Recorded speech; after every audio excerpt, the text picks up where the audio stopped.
नमस्कार मित्रांनो, ठरलं तर मग या मालिकेच्या आजच्या भागामध्ये मी तुम्हा सर्वांचे अगदी मनपूर्वक स्वागत करते. आता सायली ज्यावेळी फ्रूट सॅलड खाऊन पाहते त्यावेळी तिला ते खूप आवडलेलं असतं आणि म्हणूनच ती प्रतिमा आत्यांना म्हणते, प्रतिमा आत्या खरंच खूप छान झालंय, काय घातले तुम्ही यामध्ये, म्हणजे अशी चव बाकी कोणाच्या हाताला येतच नाही. तर प्रतिमा आत्या म्हणतात, नाही ग, नेहमीचीच तर फळं आहेत. तर सायली म्हणू लागते, नाही, प्रतिमा आत्या खरंच खूप छान झालं आहे, असं म्हणत ती मनापासून ते फ्रूट सॅलड खात असते. तर त्यावेळी सुमन काकू म्हणू लागतात, आईच्या मायेचं प्रेम आहे, बाकी काय, नेहमीचीच फळं. सायली म्हणते, अगदी खरं आहे, असं म्हणत सायली अगदी मनापासून ते फ्रूट सॅलड खात असते. त्यावेळी मात्र प्रतिमा आत्या तिच्याकडे पाहतात आणि मनाशीच म्हणतात, सायली किती आनंदाने आणि मनापासून ते फ्रूट सॅलड खाते. तिच्याकडे पाहिल्यानंतर असं वाटते की तिचं फक्त पोटच नाही तर मनसुद्धा भरलं आहे आणि अशी दात तर फक्त एका मुलीकडून आईला मिळत असते, असं म्हणत प्रतिमा त्या सायलीकडे पाहत असतात. आणि हे सगळं काही ज्यावेळी प्रिया पाहते त्यावेळी मात्र प्रियाला खूप राग आलेला असतो. प्रिया रागानेच प्रतिमा आत्यांना म्हणते, आई, हेड मशाच बस झालं, मी जाते झोपायला, असं म्हणत रागानेच ती तिथून निघून जाते. तर आता सायली प्रतिमा आत्यांना म्हणते, प्रतिमा आत्या, आज तरी तिच्यामध्ये आणि तुमच्यामध्ये प्रेमळ क्षण तुम्हाला अनुभवायला मिळालेत का? तर प्रतिमा आत्या म्हणतात, नाही ग, तिच्यात आणि माझ्यात खूप अंतर आहे ग, आणि मी उगाच ते पार करायला जाते. जाऊ देत ना, कारण ह्या सगळ्या गोष्टी बोलण्यात काहीच अर्थ नाही आहे. आता मात्र सायलीला खूप वाईट वाटतं. सुमन काकू म्हणतात, वहिनी, मी तेलाची वाटी आतमध्ये ठेवून येते. तर प्रतिमा आत्या म्हणतात, अगं, तेल त्यात आहे, कारण तन्वीने ते नीट लावूनही घेतलं नाही. तर प्रतिमा आत्या सायलीला म्हणतात, सायली, तुला तेल लावलं तर चालेल, ये ना, मी तुला तेल लावते आणि ते तेल संपवते. सायली आनंदाने चालेल असं म्हणते आणि प्रतिमा आत्यांच्या समोर बसते. सायली खूप खुश असते. प्रतिमा आत्यांची आईसारखी मिळणारी माया तिला हवीहवीशी वाटत असते. आता प्रतिमा आत्यासुद्धा अगदी आनंदाने सायलीच्या डोक्याची चंपी करून देत असतात. खरं सांगू का प्रतिमा आत्या, अहो, प्रियाला बघून मला सुद्धा माझ्या मनात इच्छा निर्माण झाली होती, परंतु उगाच तुम्हाला त्रास नको म्हणून मी काही बोलले नाही. तर प्रतिमा आत्या सायलीला म्हणतात, हो का, अगं, लेकीच्या केसांना तेल लावायला आईला कधी त्रास होतो का ग?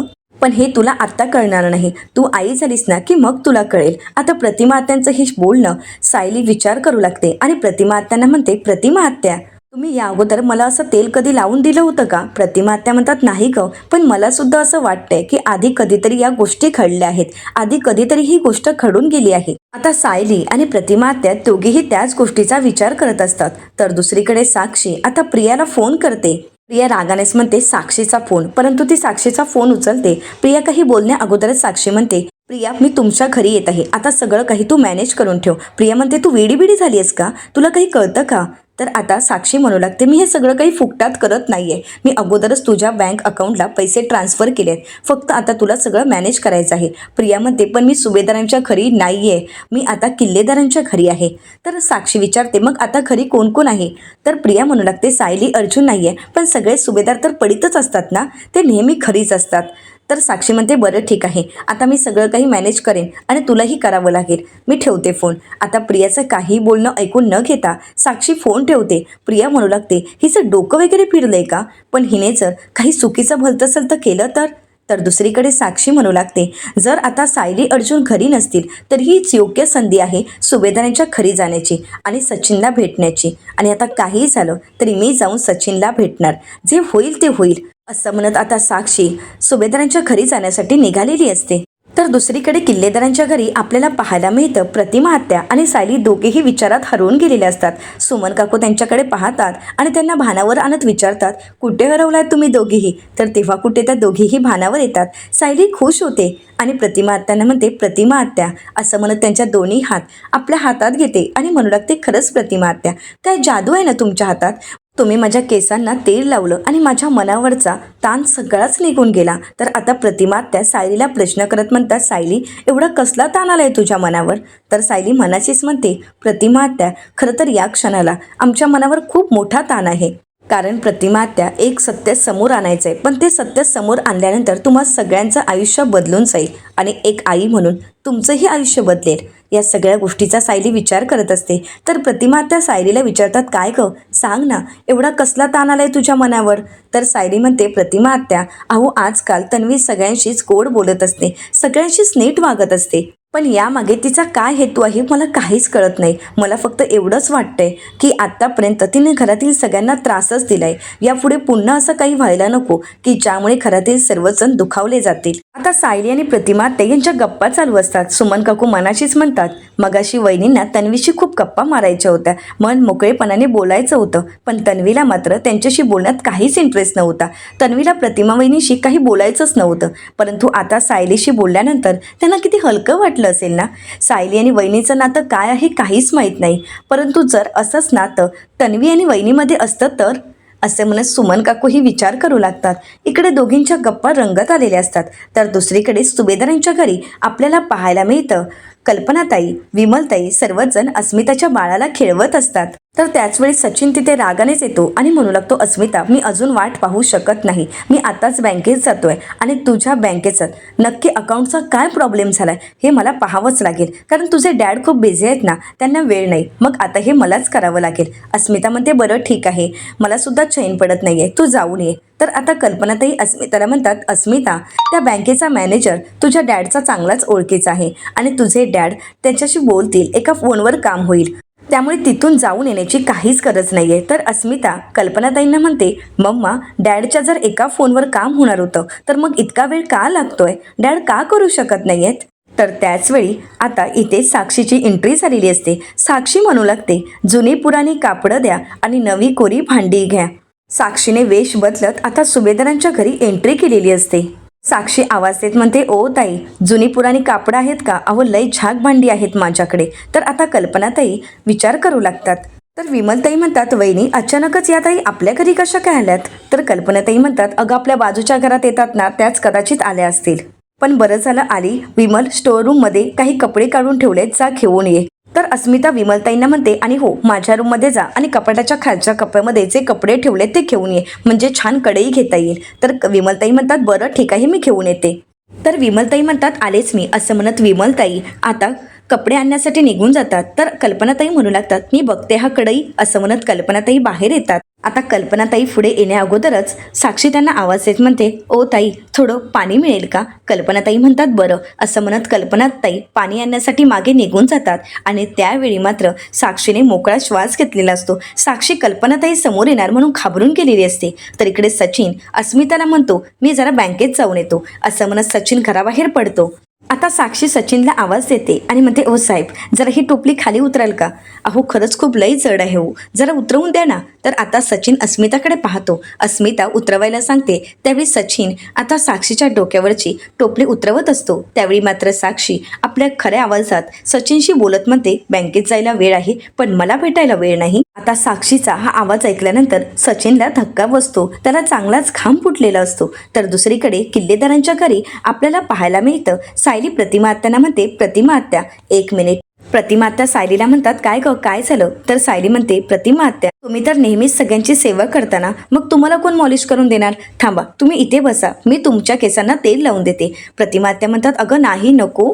सायली, अगं खरंच त्याची काही गरज नाही. सायली म्हणते, प्रतिमा आत्या प्लीज मला तुमचे लाड करू द्या ना, या इथे बसा.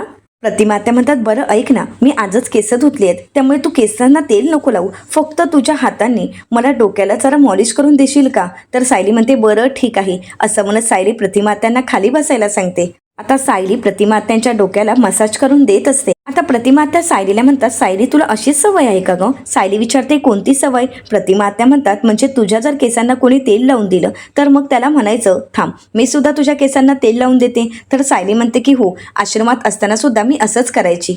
तर प्रतिमा आत्या म्हणू लागतात, बघितलंस का सुमन, सायली आणि तन्वीच्या सवयी किती सारख्या आहेत. तर सायली म्हणते, का काय झालंय. तर सुमन काकू म्हणतात, अगं सायली आज प्रतिमा वहिनींनी तन्वीच्या 2 वेळा परीक्षा घेतल्या, पण दोन्ही वेळा ती मात्र फेलच झाली. प्रतिमा वहिनींनी तिच्या आवडीचं जेवणही बनवलं, पण तेव्हा सुद्धा तिने त्या जेवणाला नकार दिला आणि ठेवायची तितकी नावच ठेवलीत. तर प्रतिमा आत्या म्हणतात, आणि तेलाने मॉलिश करणं हे सुद्धा एक प्रकारची परीक्षाच होती, पण त्या परीक्षेत सुद्धा ती नापासच झाली. मला वाटलं होतं की तन्वी म्हणेल, थांब आई मी तुझ्या केसांना तेल लावून देते, पण असं काहीच घडलं नाही आणि शेवटी दोन्ही परीक्षेत ती नापासच झाली. आणि सायली, तुझी मात्र परीक्षाच नव्हती ग आणि तू मात्र पास झालीस. तर प्रतिमा आत्या सायलीला म्हणतात, सायली अगं मला असं का वाटतंय की खरंच आपण दोघींनी एकमेकींच्या केसांना तेल लावून दिलं आहे. सायली म्हणते, प्रतिमा आत्या असं जर घडलं असेल तर हे 2 वर्षात घडलं असेल ना, पण या 2 वर्षातली गोष्ट आपल्याला का आठवत नाहीये. आता मात्र प्रतिमा आत्या म्हणतात, मला तर काहीच कळत नाहीये, पण माझा प्रश्न मात्र तिथेच राहिला. तन्वीबद्दल माझ्या मनात प्रेम, माया, ममता किंवा आपुलकी, आपलेपणा, मातृत्व का वाटत नाहीये. तर सायली म्हणते, प्रतिमा आत्या या प्रश्नाचं उत्तर मला माहीत आहे, असं म्हणत ती मनाशीच म्हणते, प्रतिमा आत्या जरी या प्रश्नाचं उत्तर मला माहीत असलं तरी सुद्धा काही दिवसातच तुमच्या समोर येईलच, पण तुम्हाला होणारा त्रास मला खरंच नको आहे आणि तो त्रास मला माहीत आहे. तर त्यासाठीच पण तुमच्या केसांचा सॅम्पल मला लागेलच ना. असं म्हणत सायली प्रतिमा आत्यांच्या नकळतच त्यांचा केस सॅम्पलसाठी घेते आणि त्यांच्या केसांना मसाज करून देत असते. तर दुसरीकडे सचिन साक्षीला म्हणतो तू, तर साक्षी सचिनला म्हणते, तुला मी म्हटलं होतं की कोणत्याही परिस्थितीत मला भेटायला ये आणि तू आला नाहीस आणि म्हणूनच मला इथपर्यंत यावं लागलं. सचिन मात्र पूर्णपणे घाबरून गेलेला असतो. तर अस्मिताकडे पाहतो, परंतु अस्मिता मात्र बाळाला खेळवण्यामध्ये मग्न झालेली असते. अस्मिताला यातलं काहीच माहीत नसतं. सचिन साक्षीला म्हणतो, साक्षी तुला कळतंय का तू काय करतेस ते. अगं इथे कोणी तुला ओळखलं तर प्लीज इथून निघून जा.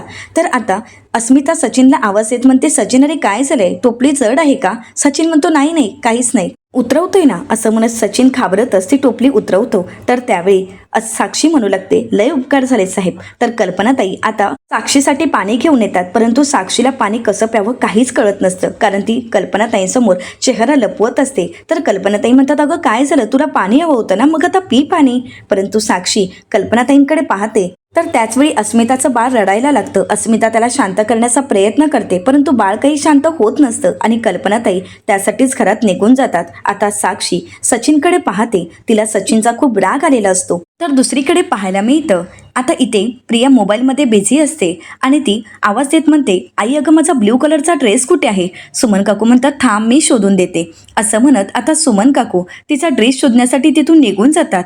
तर त्याचवेळी आता प्रतिमा आत्यांना रविराज सरांचा फोन आलेला असतो. प्रतिमा आत्या म्हणतात, यांचा फोन आला आहे, आलेच आम्ही सायली. असं म्हणत प्रतिमा आत्या फोनवर बोलण्यासाठी निघून जातात.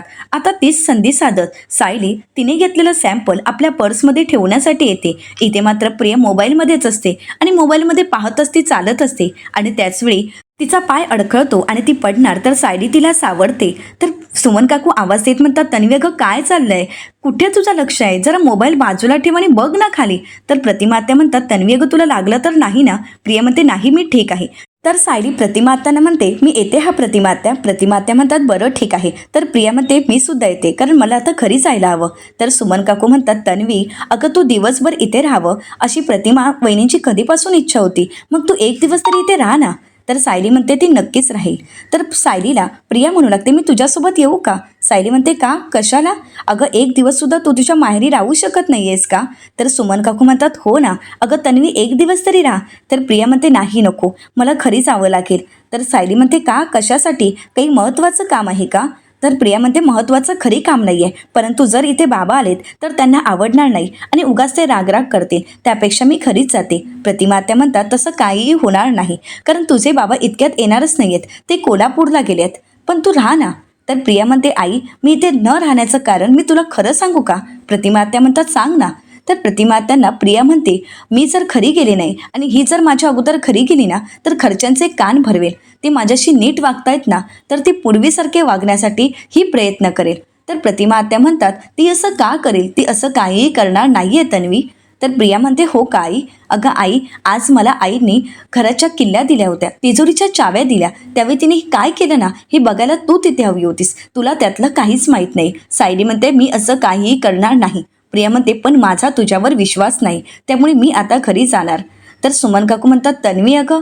तर प्रिया म्हणते, आई अगं नको एवढा विचार करूस, नको इतकी काळजी करूस, मी येईन ना परत. असं म्हणत प्रिया काही ऐकून न घेता घरी जाण्यासाठी निघालेली असते. तर त्याचवेळी सायलीकडे पाहते. सायली आपल्या पर्सची चैन लावते. तर प्रिया मनाशीच म्हणते, सायली आपली पर्स इतकी घट्ट धरून का ठेवत आहे आणि मला स्वतःसोबत घरी घेऊन जायलाही तयार नाही आहे.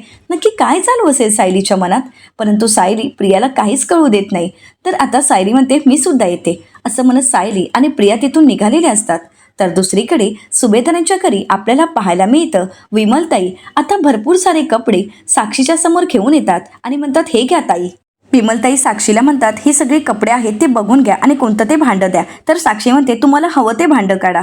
तर कल्पनाताई म्हणतात, नाही नको, आम्हाला भांडी नको आहेत, तू फक्त कपडे घेऊन जा. साक्षी म्हणते, असं कसं, अहो तुम्हाला भांडं घ्यावंच लागेल. तर अस्मिता म्हणते, मम्मा अगं नको का बोलतेस, मला कढई हवी आहे. तर कल्पनाताई म्हणतात, बरं ठीक आहे चल. असं म्हणत आता अस्मिता सुद्धा बाहेर येते. आता इथे विमलताई भांडी बघून घेत असतात.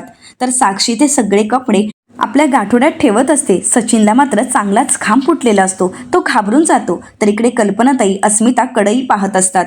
आता सचिन अजूनही तिथेच असतो आणि म्हणूनच अस्मिता म्हणते, सचिन अरे तू बँकेत जाणार होतास ना, काय झालंय, तू अजून निघालाच नाहीस. सचिन म्हणतो, हो जाणार होतो, पण तेवढ्यात लक्षात आलं लंच ब्रेक झाला असेल ना, उगाच तिथे वेळ फुकट जाईल, म्हटलं उशिरात जाईल. तर अस्मिता म्हणते, बरं ठीक आहे, तू एक काम करतोस का, बाळाला घे, मी जरा कढई बघते, भांडी बघून घेते. तर आता सचिन म्हणतो, बरं ठीक आहे. आता अस्मिताच्या बाळाला ज्यावेळी सचिन हातात घेतो त्यावेळी मात्र साक्षीला खूप राग आलेला असतो. ती रागाने सचिनकडे पाहते. तर अस्मिता आता भांडी पाहत असते. अस्मिता म्हणते, बरं ठीक आहे ताई, आता ही कढई, हे पातेलं आणि अजून ती भांडी आम्हाला द्या, कारण आम्ही एवढे कपडे चांगले चांगले दिले आहेत. साक्षी म्हणते, नाही हो ताई, तसं नाही चालायचं, एक कढईच तुम्हाला मिळेल. तर अस्मिता म्हणते, असं कसं, अगोदरच मी तुम्हाला सांगितलं की आम्हाला जेवढी भांडी लागतील तेवढी तुम्हाला द्यावी लागतील, त्यामुळे आम्ही एवढे चांगले कपडे दिलेत तर तुम्हाला द्यावेच लागतील. साक्षी म्हणते, नाही हो ताई, तर तसं नाही चालणार. तर कल्पनाताई म्हणतात, बरं तो डबा तरी दाखव. परंतु साक्षीचा काही लक्ष नसतो. अस्मिता म्हणते, अगं कुठे लक्ष आहे तुझा, तो डोक्यावरचा पदर आधी बाजूला कर, तू काय बोलतेस, तू काय कुठे बघतेस, काहीच कळत नाहीये. तर साक्षी म्हणू लागते, नाही हो ताई, ऊन जास्त आहे ना, म्हणून डोक्यावर पदर घेतला आहे. विमलताई म्हणतात, अगं बाहेर ऊन आहे पण इथे नाही आहे, इथे तू पदर काढू शकता, तुम्ही पदर तर बाजूला करा. तर आता साक्षी तिचा पदर बाजूला करत असते. तर सचिन मात्र खुणावूनच नकार देत असतो, तो माफी मागत असतो. तर अस्मिता म्हणते, अहो ताई, तुमचा पदर बाजूला करा. तर त्यावेळी साक्षी तिचा पदर बाजूला करते, परंतु चेहऱ्याची एक बाजू दाखवते आणि तो चेहरा भाजलेल्यासारखा असतो. तर कल्पनाताई म्हणतात, काय गं, तू भाजली आहेस का.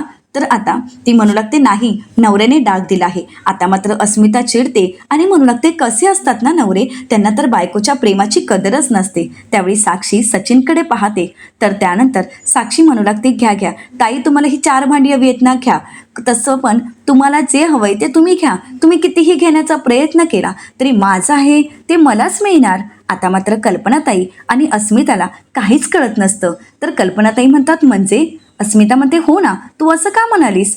तर साक्षी म्हणते, काही नाही हो, अहो तुम्ही कितीही भांडी घेतली तरी माझ्याकडे भांडी आहेतच ना, ते मी बाजारात जाऊन विकेन. अहो ताई, तुमच्या जरा नवऱ्याला सांगता का की माझी ही टोपली उचलून द्यायला. तर अस्मिता म्हणते, हो सचिन, अरे जरा तिला हेल्प कर. सचिन म्हणतो, हो तू बाळाला घे. असे म्हणत सचिन मदत करायला जातो. तर अस्मिता, कल्पनाताई, विमलताई आता भांडी घेऊन घरात निघून जातात. तर साक्षी सचिनला म्हणते, तू मला भेटायला आला नाहीस, त्याचे परिणाम काय होऊ शकतात हे तुला तर कळालेच असतील ना. सचिन म्हणतो, सॉरी, पण मी तुला भेटायला येतो, तू इथून निघ. असं म्हणत सचिन आता साक्षीला तिथून जायला सांगतो, पण सचिन मात्र पूर्णपणे घाबरून गेलेला असतो.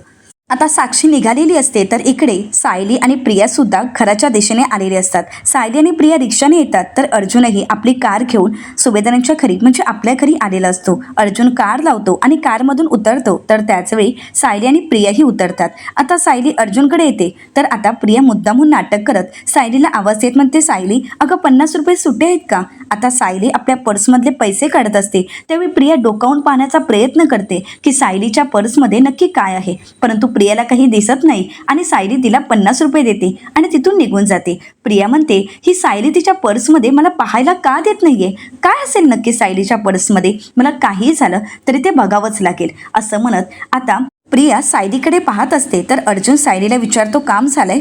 तर अर्जुनला सायली म्हणते की हो. अर्जुन म्हणतो, प्रियाला डाऊट तर नाही ना आला.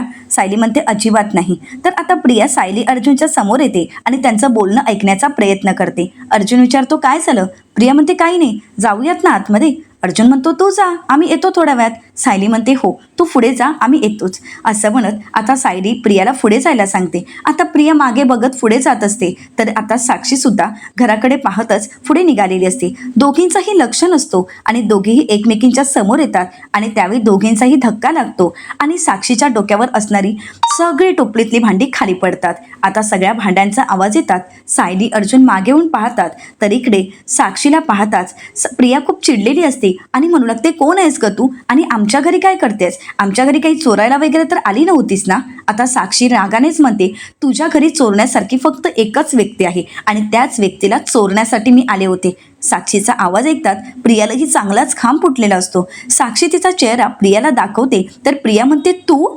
तर साक्षी म्हणते आता माझं तोंड काय बघत बसली आहेस, मला मदत कर.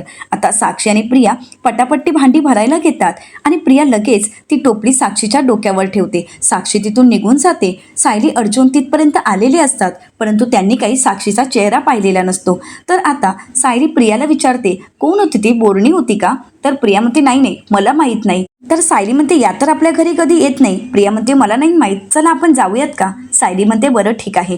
आता सायली अर्जुन पुढे निघून जातात, तर इकडे प्रिया मनाशीच म्हणतात प्रेमात लोक इतकी वेडी होतात का? म्हणजे ह्या साक्षीकडे पाहिल्यानंतर मला तरी तसंच वाटतंय. आज जर सायली अर्जुनने हिला रंगेहात पकडलं असतं तर प्रिया घाबरून गेलेली असते. प्रिया म्हणते हिच्यासोबत मी सुद्धा गेली असती मग जेलमध्ये. आता सायली अर्जुन प्रिया सर्वजण घरात येतात. आता अर्जुन सॅम्पल पाहतो आणि सायलीला म्हणतो की प्रिया ही तन्वी नाही तर बबली लोखंडे आहे, याचा सायंटिफिक पुरावा आपल्या लवकरच हातात असेल. तर सायली म्हणते पण प्रियाने जर काही बदल केला नाही तर? अर्जुन म्हणतो नाही, आता ती काहीच करू शकत नाही कारण आता आपला तिच्यावर लक्ष आहे. तर सायली म्हणते परंतु या अगोदर प्रियाने सॅम्पल कसे काय बदललेत, म्हणजे रिपोर्ट कसे काय तयार करून आणलेत? अर्जुन म्हणतो पैसे देऊन. तर सायली म्हणते पण कदाचित तिने जर खरं सॅम्पल दिलं असेल तर, म्हणजे दुसऱ्या कुठल्या मुलीचं? तर अर्जुन म्हणतो की दुसऱ्या कुठल्या मुलीचं सॅम्पल देऊन ते मॅच होऊच शकत नाही. जर तिने खऱ्या तन्वीचं सॅम्पल दिलं तरच ते मॅच होऊ शकतं. तर अर्जुन सायलीला म्हणतो म्हणजे तुला नक्की काय म्हणायचं आहे, खरी तन्वी कोण आहे हे त्या प्रियाला माहीत असेल? तर आता सायली अर्जुन विचार करू लागतात. तर सायली म्हणू लागते प्रिया आणि तन्वी गेली कित्येक वर्ष एकमेकांशी हात मिळवणी करून आहेत, हे विसरून चालणार नाही. प्रियालाच तन्वी बनवण्यात नागराजचा सगळ्यात मोठा हात आहे आणि या सगळ्यात महिपत शिकरेही सामील आहे, हे तर आपल्याला चांगलंच माहीत आहे. अर्जुन म्हणतो म्हणजे तन्वी ही नागराजमुळे हरवली आहे हे तर आपल्या सगळ्यांनाच माहीत आहे, परंतु गेली कित्येक वर्ष तन्वी कुठे आहे हे कदाचित नागराजला माहीत असेल. पण मला नाही वाटत की त्यांना माहीत असेल, कारण जर त्यांना माहीत असतं तर त्यांनी खऱ्या तन्वीला जिवंतच ठेवलं नसतं, त्यांनी तिला तेव्हाच मारून टाकलं असतं. तर सायली म्हणते मलाही नाही वाटत की त्यांनी खऱ्या तन्वीला इतकी वर्ष लपवून ठेवलं असेल, पण खरी तन्वी कोण आहे हे नक्कीच नागराजला माहीत असेल आणि या प्रियालाही माहीत असेल. तर अर्जुन सायलीला म्हणतो प्रियाने नक्की काय जुगाड केला होता, की नक्की तिने सॅम्पल कसे बदललेत, त्यासाठी तिने पैसे दिले होते की खरी तन्वीचं सॅम्पल दिलं होतं, हे आपल्याला त्याच वेळी कळेल ज्यावेळी प्रिया सॅम्पल बदलण्याचा प्रयत्न करेल. पण यावेळी ते शक्य होणारच नाही, कारण आपण तिला काहीच कळू देणार नाही आहोत. तर सायली म्हणते जर तिला कळलं तर अर्जुन म्हणतो कसं कळेल? तर सायली म्हणू लागते समजा आपणच आडवळणाने तिला ह्या सगळ्या गोष्टी कळू दिल्या तर? जर ही प्रिया DNA सॅम्पल बदलते म्हणजे नक्की काय करते हे तरी आपल्याला कळेल, आणि जर आपली शंका खरी असेल तर ही प्रियाच आपल्याला खऱ्या तन्वीपर्यंत घेऊन जाईल. आता अर्जुन खुश होतो आणि सायलीला म्हणतो खरंच खूप फॅन्टॅस्टिक ट्रॅप बनवलायस तू प्रियासाठी. तर सायली म्हणते एवढ्यावरच आनंद मानू नका, आपण हे सगळं काही मॅनेज करताना खूप कसरत होणार आहे, म्हणजे प्रियाला तर आपल्याला कळू द्यायचं आहे. आता प्रिया ते DNA सॅम्पल बदलण्याचा प्रयत्न करेल, परंतु आपल्याला ते बदलू द्यायचे नाही आहेत. काही झालं, वाटेल ते झालं तरीसुद्धा खरे DNA सॅम्पलच आपल्या हातात यायला पाहिजे. तर अर्जुन म्हणतो की हो असंच होणार आहे. असं म्हणत आता अर्जुन आणि सायलीने प्रियासाठी एक चांगलाच ट्रॅप आखलेला असतो.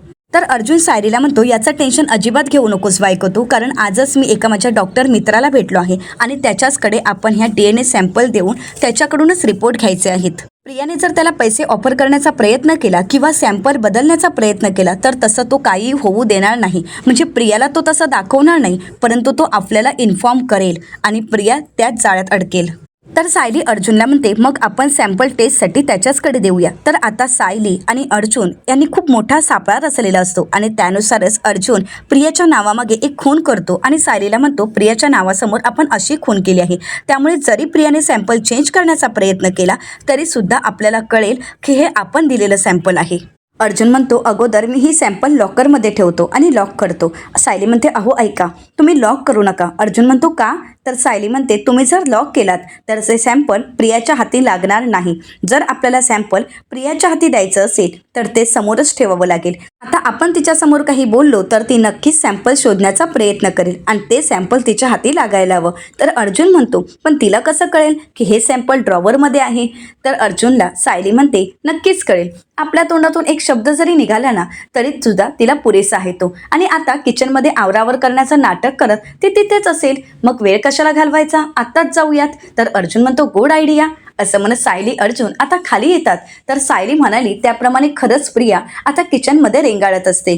प्रिया विचार करत म्हणते, सायलीने नक्की तिच्या पर्समध्ये काय ठेवलंय आणि तिने पर्समध्ये काय ठेवलंय हे नक्की कसं शोधून काढायचं.